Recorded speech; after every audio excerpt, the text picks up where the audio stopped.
Joining us now is Liberal MP Julian Leeser. Julian, thanks for your time. I've got to ask you, were you surprised to see people openly advocating for a terrorist organisation in our CBDs at the weekend? James, sadly, I wasn't surprised. I wish I could say I was, but I wasn't. We've seen a year of this sort of behaviour since the 7th of October. It's almost a year. We saw it first at the Sydney Opera House on the 9th of October. We're seeing it in Melbourne and in Sydney this week with people with terrorist flags, holding pictures of Hassan Nasrallah as if you're some sort of hero rather than the terrorist that we in our own country declare him to be. This is just terrible, and it's the product of the failure of leadership that we have seen from Labor governments at the state and federal level. What is the point of having this suite of counter-terrorism laws which makes support for a terrorist organisation, including the flying of a terrorist flag, illegal if that law is not being enforced? It's time our state and federal Labor political leaders said to the authorities, enforce the law.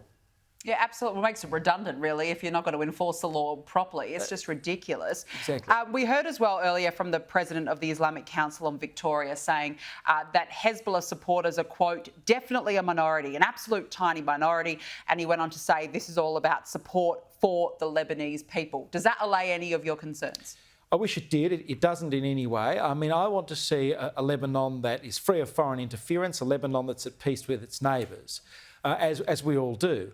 But what we're seeing on the streets are people supporting a terrorist organisation, actively chanting pro-Hezbollah slogans, holding a picture of the leader of Hezbollah, which Australia decided was a terrorist organisation. It's worthwhile revisiting why we decided it was a terrorist organisation, because Hezbollah is a threat to Australian interest and it's a threat to broader Western interests, and it uses political violence as a means for getting change, both in Israel, in Lebanon and more broadly.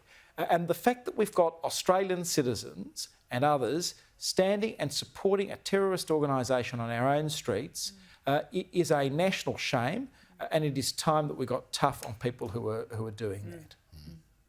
Yeah, absolutely. I want to ask you about Penny Wong at the United Nations. She's advocating for a two-state solution. She's calling on Israel to follow the rules of war, even when dealing with terrorists.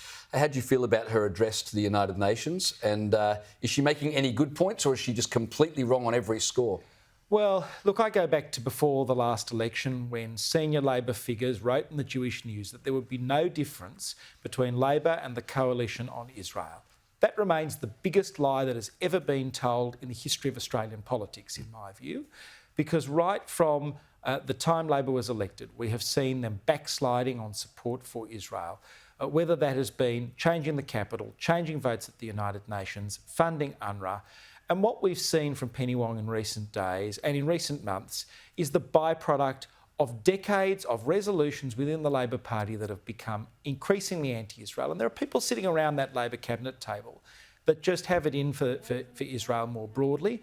And that's why in the middle of all of this terrorist activity that Israel is trying to defend itself against, you've got the Labor Party not backing a Western democratic ally, but setting instead a timetable for a peace process without putting preconditions on people in the Palestinian organisations to actually recognise the right of Israel to exist. That's always been the bipartisan policy of Australia in relation to Israel and Palestine, and yet this government has thrown that out the door.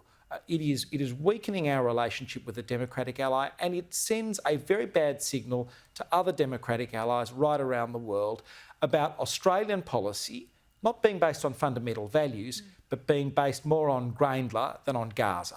Great point. Yeah, it certainly is very concerning. I want to ask you about the former chief executive of Westfield Corporation, Steve Lowy. Now, he's told the Australian newspaper, and I'll quote, "I am concerned and very sad that Australia is now sleepwalking into a period of extremist politics and a social spiral." Now, he's singled out the government and institutions such as universities, for example, for abdicating leadership on the state of the country since October 7. I'm sure you would agree with him there. What I want to ask you is, though, how do we get to a point where moral clarity, let alone moral courage, is so lacking? I mean, you spoke about leadership just a moment ago, but how did we get to this point? Well, I know Stephen Lowy name-checked a whole bunch of former Labor leaders and even name-checked the Premier of New South Wales, Chris Minns, as people who've done well. He didn't name-check Anthony Albanese, Penny Wong, Mark Dreyfus or Tony Burke, who are responsible, actually, in this country for issues around social cohesion and ensuring that that anti-Semitism is actually addressed.